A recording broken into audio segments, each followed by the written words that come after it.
Gana bang nahibaw kang hapit na kamamatay, unya ang imo pag yung gituuhan nga maoy mo tabang nimo isalikway pagyud ka, unsa may imong bation? Ha? Okay ra? Makaingon kay may pagkaroon na lang ko mamatay. Muna si Job, gibati ni Job kay sulod sa usa ka adlaw nakuan gyud, hurot gyud kamatay ang iyang mga anak, iyang mga tao, nawa ang iyang kahayupan, ug ang katapusan na lang gyud niyang stronghold mao ang iyang asawa. Niya kay gibutangan man sa siyawa og nuka gikan sa iyang nga rigis iyang tiil nga dili maayo, hastang iyang asawa din ang magpatupad niya higda. Kamo mga asawa, inyong banab daghan kay nuka gikas nga rib daghan kay nana, magpatupad pa mo na mga buangon sa demo. Mao tong gipapahawa si Job sa iyang asawa gikas ilang balay, dito na lang siya gawa sa ilang balay kay sa una manggong panahon kanang sakit sa tao ba i-equate na nila sa sala. So ang iyang asawa nagduda nga si Job gisilutas Ginoo kay nganong naaman siya atong dako kayong kadaot siyang kinabuhi, labi na gitong iyang nuka nga di maayo. So pertigyong grabiha mo nang nakaingon si Job sa atong unang pagbasa, nganong gipakatao pa man ko, may pagnamatay na lang ko dito tiyan sa akong inahan. Gitunglo niya ang adlaw nga siya gipakatao. Adlaw ra basadero sa akong manghod si Mio, kailangan mo Mio no katong diri. Oy, happy birthday diha. Yang man akong tawagan na bisag tiguang naman na siya, 59 naman sa nas Mio, gasunod dami ana. Yang akong tawag, birthday ro niya.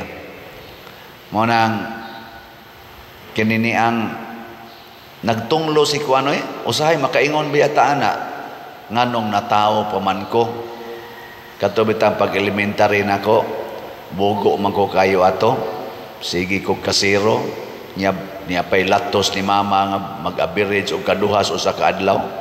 Naagi panahong nakaingon ko nganong natao pa man ko ana bitaw ko sa una, makabahay ta ba? Pero ang solusyon day ana mao ang pamaagi nga gipuy-an ni Saint Therese of the Child Jesus, and practically gipuy-an pod ni sa tanang mga santos, pero gi-highlight gid ni Saint Therese, usa siya sa naka-highlight kayo ani kana bitang makontinto ta nga makabuhat og maayong butang bisan unsa kagamay. Kana bang di ta magmahay basta makabuhat pa lang ta og maayong butang. Ana, gilingay mong tupad ing na daghan pa kag mabuhat, na daghan pa. Ang nakaapan manggod nato magsigit tag pangandoy sa dagkong butang, katubang dagko kayo ba naatay mga gitawag og ambitions in life. Ambition unya kung dili gani mo abot, masuko ta, magmahay ta, ma-discourage ta, di ba? Gusto ka imong anak mahimong honor, dako na gamay, ma-honor student ba, dako na gamay, unyag nahagbong unsa man sugot pa ka tuan na nagyaw-yaw na ka, nyawa gid nimo na appreciate ang imong anak nga siging report ngadto sa eskwelahan, kada ting klase mo adto gyud, healthy kaayo, porti maganing kusuga mo duwag computer. Luwad jud ka appreciate ana mga gagmay ng butang, dili tingali kay na gamay, pero maayo ba ana nga ang imong anak mo eskwela gyud nahagbong lang pagka-ending. Ana, unsa man na. Para gud anang mo take sa board exams. Na may daghang mo take sa board exams at mo ani din ni magpa-pray over. Ang una na kong pangutana, andam na bakang mahagbong? Uy, padol simbako. Naku, unsam day mong gusto inig-take ni mos board exam, pasar gyud ka. Ayaw na lang take. Pangayo na lang og license dito sa PRC. Yo, di mo na pwede pa din. Naku, buangon ka. Mo take gani ka sa board exam, kinahanglan andam sa kang mahagbong. Unsa may gamayng butang diha nga dili kay nato makita nga nindot kayo, nga makahuman ka pag-answer sa mga board exams questionnaires. Kana mo'y pinakanindot. Gani ang kada item, kada question nga usa ka buok maansira nimo pagkanindot na ana. O kung subayon sa nato ang daghan kay gagmayng butang, ako gani na silang pangutanon, pila ka nursing board exam or teachers board exam nakugikan sa imong pagka grade 1, practically grade 1 man ang formal gyud nga education. Sa gikan nimos grade 1 hangtod kakaron nga padong nakamutik og board exams, pila ka exams ang imong napasar? Daghan mo dyan ang exams, di ba? Napaganinay sa tawag na prelims, sa mga major lang na nga exam, prelims, midterm, semifinal, final. Yan, napaginay mga quizzes. Ano? Ug mapasar na nimo mo na mag-promote ka sa sunod nga level. Unya naguol kay siya nga naghunahuna basig mahagbong siya sa board exams, wa na siya ka-appreciate adtong daghan kaing exams nga iyang napasar gikas pagka grade 1. Pagkaluoy nining maong tao. Naiuban maghikog kay nahagbong sa board exams, wa gani siya kahuna-huna nga purting daghanas napasar niya. Napagiuban maghikog kay siya maoy summa cum laude, siya pagyoy nahagbong. Ana, wa siya ka-appreciate nga pag-graduate niya og college, summa cum laude siya, nahagbong last board exam. Usar gyud ka exam ang nakapatay niya. Luoy no? Muna ang nindot di ay matod pa ni Centeries, ang tanan nga maayong butang nga imong nahimo bisan unsa kagamay, pasalamati ang Ginoo, ihalad nas Ginoo, og himuan na with great love. Motong pagka 19 years old niya, ang dako niyang nahitabo, nasakit siya. Usa na siya kamadre adto. 15 years old man ito siya nadawat sa Carmelite. Niya pagka 19 years old, mga 4 years after, nasakit siya tuberculosis. Kanang TB sa una, wala na'y tambal. Huwaton lang kag kanus-a ka mamatay. Gi-isolate siya dito sa usa ka room, dito ra gid siya. Pagaduaon lang siya sa nag-atiman niya. 5 years after, namatay siya. Luoy kay kinabuhian. Sige lang ka ditong ubo, sikag ubo. Ana, napayusahay maabutan pa siya dito sa iyang gabantay niya nga nakuyapan sa pagsigig ubo tungod sa kasakit, nagluwa, nagdugo. Daghang dugo iyang naluwa. Kamo, may nga ana, okay ra ninyo? Oy. Lingay mong tupad ina, sugot ka mag-ubo-ubo. Purti maginyong tap-tap diyo, tap-tapan yun. Kaya, sus, matapdan taan eh. Nanani, ubo na noon ko. Pero doon na siya gisuwat. Samtang nasakit siya, bisan kikatungo pa siya masakit, doon na siya gisuwat nga diary. Iya tong gitaytulan og The Story of the Soul, ang iyang encounter sa Ginoo. Katungo pa siya masakit, bisag mo punit siya, na may usahay ka ng dagom, kay manahi man na sila. Nya na usahay, iyang kaubang mga madre, maputol ang dagom, ilabay lang sa salog, di kay makitan. Usahay siya'y makakita. Iyan ang puniton nga uban ang gugma. Maingon dayon siya, ako ning puniton in service to my sister. Kay wa siya makapunit ani, ako ning puniton in service to my sister. Human daghan kay siya pasalamatan sa Ginoo. Salamat Ginoo kay makakita pa kog dagom. Naidaghan diha din na gani kakita og dagom. Galisod naman gani kakita sa naong. Di ba? O dako na kay kasalamat ana. Ikaduha, makapunit pa kog dagom. Na gani uban diha di nakakupot og kutsara. Mahog na lang ang kutsara. Kada kong grasya na makapunit pa kag dagom. Awa mo ka, kuan? Awa mo kita. Nya iya dayong ilabay sa basurahan. Mutikang man siya. Salamat kay makalakaw pa ko. Daghan mi sa kaubang madre nga gahigda nala sa ilang bed. Mga bedridden na ba, di nakalakaw. Siya makalakaw pa. Sa pagpunit pa lang niya sa dagom, purting daghana na niyag angay pasalamatan sa Ginoo. Ug ingon ana ang iyang relasyon sa Ginoo. Nga little things appreciated, offered ngadto sa Ginoo, nakahatag niya kalipay. Hastas pagpanglaba, tagaan siya daghang ing labhonon. Di gyud siya mo reklamo. Moingon siya, salamat Ginoo, makakuso-kuso pa ko. Salamat Ginoo kay makalihok pa ko, makawaswas pa ko. Salamat kayo ani. Naidaghan diha di na gyud kalihok ang kamot, gaana na lang, agas pang laway. Di siya mo reklamo, kadaghan ba ning labunon? Kadaghan labunon. Ang iyang kuan, salamat kay makatrabaho pa ko. Nya kining tanan i-offer ko ni Ginoo. Alang ni sa mga kalag sa purgatorio, alang ni sa mga conversion of sinners, alang ni sa mga missionary sa simbahan nga magmalamposon unta sila. Ako ning halad nila. Motong pagakuan niya, pagkasakit niyang tuberculosis, hastang iyang pag-ubo. Kay sakit biya kaya na inig-ubo, nakasuway na mo masakit mong TB. Ti sakita na.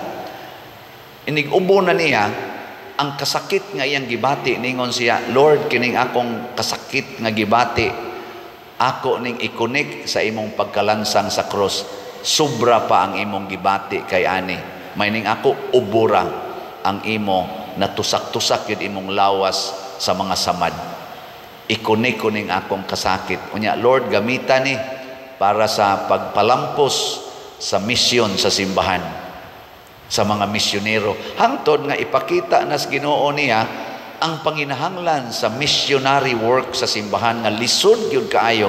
Unya, the more nga makakita siya ani, nara siya suod sa kwarto ha, nakita niya ang kalisod sa mission areas, ang sakripisyos mga misyonero, the more siya nga magpasakit og maayo, mao ditong makuyapan siya usahay kay mudagandagan man siya libot siyang room para muubo pag siya maayo haron daghan ang matabangan sa iyang kasakit. Ndota no? Awa mo ka preset. Nga bang asawa ka, nangabit imong bana, yung kakasakit, Lord, i-offer ko ning akong kasakit para sa kalampusan sa gipamaligya nga slat ni Father Ciano. Ana. Nya kay kuwang pamangyod, o pamangyod mahalin, gamay pamangyod taghalin, may kamay untag mangabit pagid ang akong bana, Lord. O ikaduha, aron mas mosamot pagining akong kasakit, nya ma-offer na ako. Tapos, Ginoo. Ano ba? Ndo talaga. Nya nakakita dayon si Saint Therese, ang kasakit ni Kristo maoy kabulahanan natong tanan.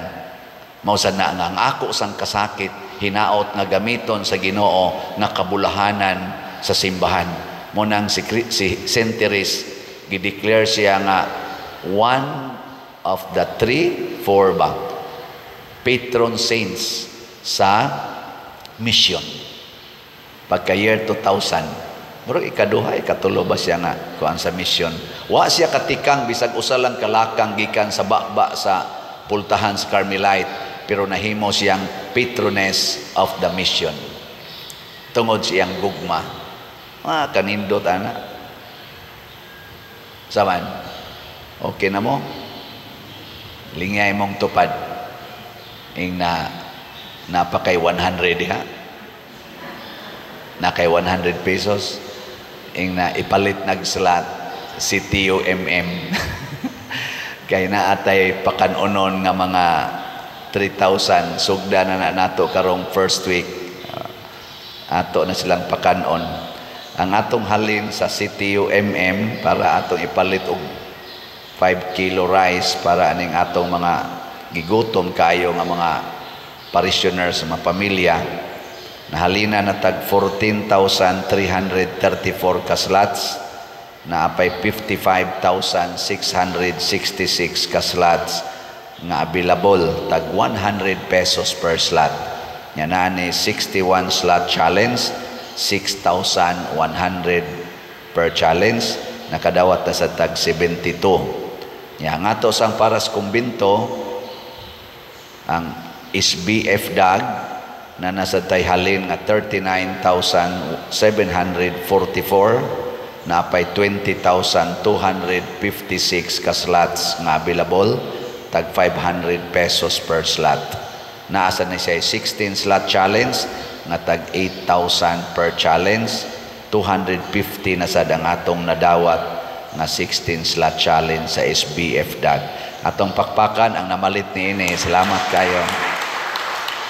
Kanang 500 pesos karong panahon na ba dinis Pilipinas, o kanang 100 pesos mura na lang ginagagmay kay tanan nga amount. Gagmay kayo, little amount, small amount. Pero kung ato na siyang isigig hatag as a community, mao nang nakapabarog tag kumbinto, nakaparenovate sa atong simbahan, nakapatrabaho tag mga daghang mga simbahan, mga kapilya, nakatabang paganitas kapilinya di Fatima nga matukod na nga ni cost og millions of pesos.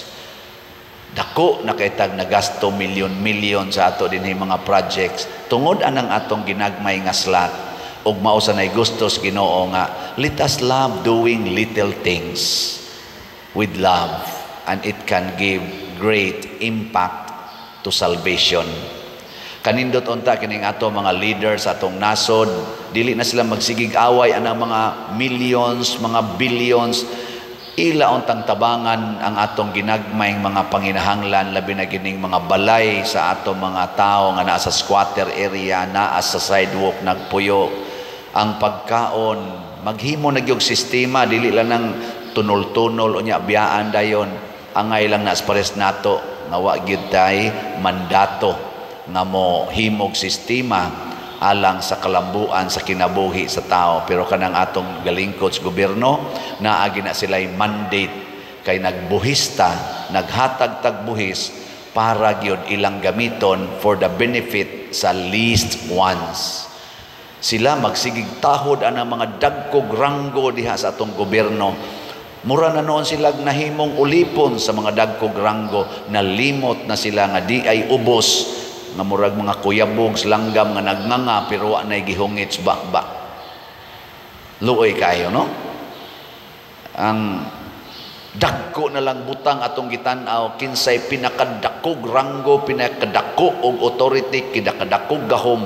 Mao sa nay gitan-aw sa kalibutan karon, kontis-kontison og who is the richest person, the richest country, the strongest person. Mo'y atong tan-aw niya, pakpakan niya itong maayo.